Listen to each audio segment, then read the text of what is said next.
Money वो नहीं मानी जाएगी। मेरे साथ इस पर बात करने के लिए टैक्स एक्सपर्ट सुनील गर्ग साहब हैं। सुनील गर्ग साहब, स्वागत है आपका जी बिजनेस पर।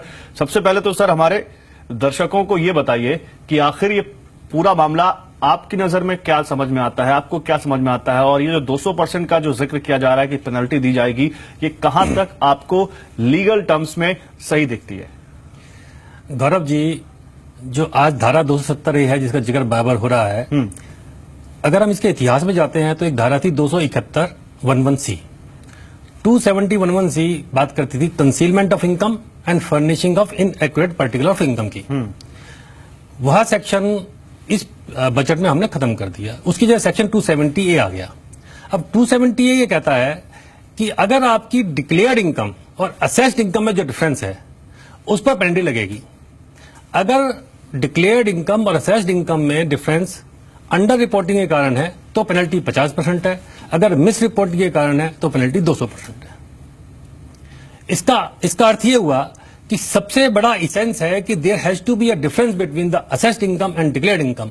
अगर एसएससी ने अपनी इनकम को डिक्लेयर कर दिया है, उस पर प्रॉपर टैक्स पे कर दिया है सेक्शन 68 या 69A के अंतर्गत, तो उस पर पेनल्टी लगने के प्रोविजन इस सेक्शन में नहीं है। नहीं, मेरा सवाल सर, जैसे इस वक्त देश में काले धन के खिलाफ सरकार ने एक बड़ा अभियान छेड़ रखा है। 500 और 1000 के नोट बंद किए गए हैं।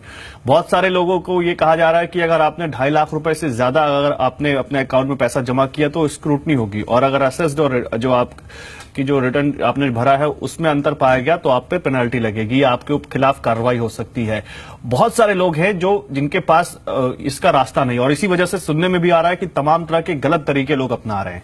एज एक्सपर्ट आपकी क्या राय है? क्योंकि 200% के नाम से लोग डर जा रहे हैं, तो यहां पर आपको ये पूरा केस कैसे समझ में आता है, और उन लोगों को क्या राय है आपकी?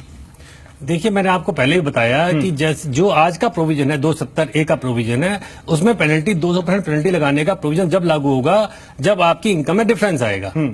अगर आप अपनी इनकम को डिक्लेयर कर रहे हैं, उस पर आप टैक्स पे कर रहे हैं, और तो उस पर पेनल्टी लगने का अभी प्रावधान नहीं है। नहीं, तो यहां पर क्या करना चाहिए? करना क्या चाहिए उनको? कहाँ रिटर्न में शो करना चाहिए, क्या नहीं करना चाहिए, किधर दिखाना चाहिए? नहीं, आप अपनी करंट ईयर की इनकम को अपने रिटर्न में शो कीजिए, उस पर टैक्स पे कीजिए, एडवांस टैक्स पे कीजिए। अच्छा, ठीक है। यहां पर एक बार फिर से वो चार्ट